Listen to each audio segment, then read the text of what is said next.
It was a bright, breezy day on the university campus when Victor, an engineering student, was found, seated beneath a large mango tree, scribbling into his notebook as students moved around him, lost in their own worlds. Suddenly, a gust of wind caused a girl walking past to drop the books she was carrying. Instinctively, Victor leaned down to pick it up, just as the lady slightly turned back and reached for it. Their hands touched briefly, and their eyes met. She was striking. Her hair framed a face glowing with a mix of embarrassment and charm, and her deep brown eyes sparkled with a quiet confidence. "Thank you," she said, as a soft laugh escaped her lips while she adjusted her books. "I didn't mean to disturb your study session," she said. Victor smiled, handing her the notebook. "No, it's okay. Maybe it's a sign that I need a break from these equations that I have been solving." She laughed again, the sound as refreshing as the breeze rustling through the tree's leaves.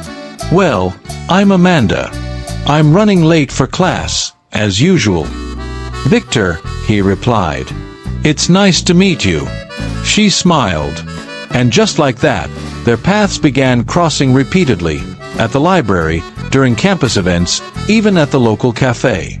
Their conversations flowed naturally, like two streams merging into a river. "What do you dream about?" Victor asked one evening as they strolled through the campus gardens. Amanda shrugged playfully. "Changing the world, one poem at a time." "What about you?" Victor smiled. "Building a future where dreams like yours can flourish," he replied. They didn't realize it then, but those dreams would soon be tested beyond anything they could have imagined. Victor and Amanda's connection deepened with every shared moment. They became inseparable, walking hand in hand through the campus gardens, sharing meals at small eateries, and staying up late discussing dreams, fears, and the future. Neither of them thought to delve too deeply into each other's family histories. Victor's father was a quiet man who avoided personal topics, and Amanda's mother lived abroad, rarely visiting. Their love story seemed flawless, as though fate itself had orchestrated their meeting. Victor's quiet strength balanced Amanda's vibrant energy. They brought out the best in each other, never suspecting the storm brewing beneath the surface of their perfect world. One evening, beneath the soft glow of lanterns at a local cafe, Victor reached across the table to take Amanda's hand. "Amanda," he began, his voice steady but filled with emotion, "you are my everything. I want to spend my life with you. Will you marry me?" Amanda's breath hitched as tears welled in her eyes. "Yes, Victor," she whispered. "Yes." After graduation, their engagement was met with excitement from friends, and plans for the wedding began immediately. However, their decision to involve their families would unearth secrets that would change their lives forever. On the day of the wedding, joy and celebration filled the air. The couple stood before their loved ones, exchanging vows with smiles that spoke of boundless love and optimism. As Victor and Amanda exchanged vows, two figures stood in the crowd, frozen in shock. Mr. Adewale, Victor's father, felt his heart sink as he recognized the woman standing across the aisle, Mrs. Beasy, Amanda's mother. As soon as the ceremony ended, Mr. Adewale and Mrs. Beasy pulled the newlyweds aside. "This cannot continue," Mr. Adewale said sternly, his voice trembling. Confused, Victor looked between the two parents. "What are you talking about, Dad?" Mrs. Beasy's voice cracked as she confessed, tears streaming down her face. "Victor, Amanda, your siblings. Half-siblings." Amanda gasped, her legs nearly giving way beneath her. No, this can't be true." "It is," Mr. Adewale confirmed gravely. "Before I met Victor's mother, I was in a relationship with Beasy. We had a child, and that child is you. But we went our separate ways, and I never imagined something like this would happen." Victor's heart shattered. "But we're married. We've already pledged our lives to each other. How do we undo that?" Victor questioned. "It's an abomination," Mrs. Beasy said, her voice firm but pained. "You have to separate. Despite the shocking revelation, Victor and Amanda couldn't bear the thought of being apart. "We didn't know," Victor said one night, pacing the small room they shared. "This love isn't something we can just erase." Amanda sat on the edge of the bed, her face streaked with tears. "If they won't accept us, we'll leave. We'll build a life somewhere far away, just the two of us." And so, in the dead of night, they packed their belongings and vanished. Victor and Amanda's new life was far from the dream they had envisioned. They settled in a small, run-down town where no one knew their story. Victor worked multiple menial jobs, while Amanda sold handmade crafts at the local market. Their love kept them going, but the weight of their secret and the harshness of their reality took a toll. One night, as rain leaked through their tattered roof, Amanda broke down.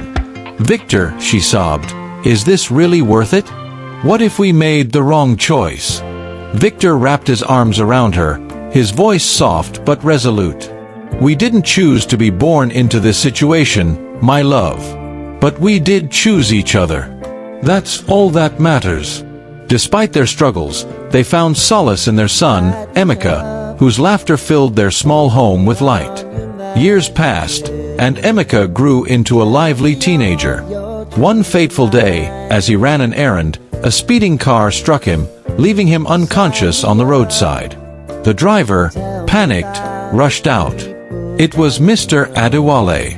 Seeing the boy's lifeless form, he immediately carried him into his car and sped to the nearest hospital.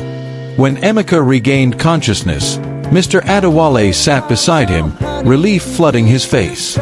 "What's your name, son?" he asked. "Emeka," the boy replied weakly. "My parents are Victor and Amanda." The words hit Mr. Adewale like a hammer. He stared at Emeka in shock, but he managed to remain calm. Emeka got better, looking like nothing ever happened. He got discharged and Mr. Adewale took care of the bills. Mr. Adewale walked up to Emeka and told him to go home, that he would come visit him and his parents at their home another day. The next day, using the hospital's records, Mr. Adewale located the family's address. When he arrived, the sight broke him. Victor and Amanda's home was barely standing, a clear testament to the hardship they had endured. Yet, through the window, Mr. Adewale saw the small family laughing together. "My children," he murmured, tears brimming in his eyes. "Living like this, because of me." When he returned home, he wrestled with the decision to tell his wife, Amanda's mother, who he later got back with, but he couldn't bring himself to do it. He knew her heart. If she discovered the truth, she would want to welcome Victor and Amanda back without hesitation, no matter the scandal it might cause. Instead, Mr. Adewale made a silent vow. He began secretly funding their lives, arranging for them to move into a better home, securing good jobs for Victor and Amanda, and ensuring Emeka could attend a proper school. As the years passed, Victor and Amanda's lives transformed. Their once dire circumstances were replaced with comfort and opportunity. They often wondered about the mysterious benefactor who had changed their fortunes but never learned his identity. One evening, as they sat on their porch watching Emeka prepare for his own future, Victor turned to Amanda. "Do you ever think about our parents?" he asked. Amanda nodded, her eyes misty. "Every day. I wonder if they ever forgave us." Unbeknownst to them, Mr. Adewale stood hidden in the shadows, watching his family from afar. His heart ached with pride and regret. As he turned to leave, he whispered a silent prayer. "Be happy, my children. That's all I've ever wanted."